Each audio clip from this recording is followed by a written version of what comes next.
سوال یہ پوچھا گیا ہے کہ کیا زنا معاف ہو سکتا ہے یا نہیں، تو اس کا جواب یہ کہ سوائے شرک کے کوئی بھی اگر انسان نے گناہ کیا ہو، اگر انسان اللہ سے صدق کے دل کے ساتھ توبہ کرے، اپنے گناہ اپنے جرائم پہ آنسو بہائے اور توبۃ نصوح کرے اور آئندہ گناہ نہ کرنے کا اللہ کے ساتھ پکا عہد اور وعدہ کرے، تو یقیناً اللہ جو ہے وہ تواب الرحیم، وہ توبہ بھی قبول کرتا ہے، بندے پر رحم بھی فرماتا ہے۔ تفسیر ابن کثیر کے اندر ہے کہ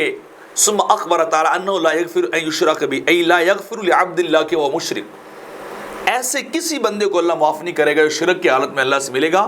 اور پھر کیا ہے وَيَغْفِرُ مَا دُونَ ذَلِكَ أَيْ مِنَ الذُّنُوبِ لِمَنْ يَشَاءُ أَيْ مِنْ عِبَادِهِ، باقی جتنے بھی گناہ ہیں اللہ انہیں اپنے کرم سے فضل سے معاف کر سکتا ہے۔ اس طرح اور بھی حدیث کے اندر بھی کافی سارا ہے کہ جتنے بڑے بھی انسان نے گناہ کیے ہوں اللہ جو ہے ان کے گناہوں کو ہے وہ معاف کر دیتا ہے۔ کچھ گناہ ایسے ہیں حدیث پاک میں آتا ہے کہ اللہ جو ہے ان کو معاف نہیں کرتا، تو وہ شرک کے بارے میں مَن یشرک باللہ فقد حرم اللہ علیہ الجنہ، جو شرک کرتا ہے اللہ اس پہ جنت کو حرام کر دیتا ہے۔ اس کے علاوہ باقی جو گناہ ہیں ان کے بارے میں حدیث کے اندر آیا ہے کہ ظلم ثلاثہ فظلم لا یغفرہ اللہ وظلم یغفر اللہ ظلم لا یترک اللہ،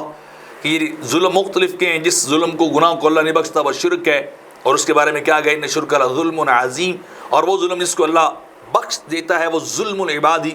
وہ بندے کا ظلم اپنے آپ پر ہوتا ہے، فیما بینہم و بین ربہم، یعنی جو حقوق اللہ کے ریلیٹڈ ہوتا ہے۔ وَأَمَّا الظُّلْمُ الَّذِي لَا يَتْرُكُ فَظُلْمُ الْعِبَادِ بَعْضُهُمْ بَعْضًا، اور وہ ظلم جو اللہ جس کو چھوڑتا نہیں وہ بندوں کا بندوں پر ظلم ہے، کہ ایک دوسرے کے ساتھ زیادتی کی ہو تو وہ اللہ کیا کرے گا، پھر ان کو بدلے لے کر دے گا ایک دوسرے سے، اور پھر اس کے بعد اس کے لیے معافی ہو جائے گی۔ تو لہٰذا اگر کسی سے خدا نہ کرے یہ بدکاری کا کوئی فعل سرزد ہوا ہے تو اس کو صدق کے دل کے ساتھ اللہ سے معافی مانگنی چاہیے،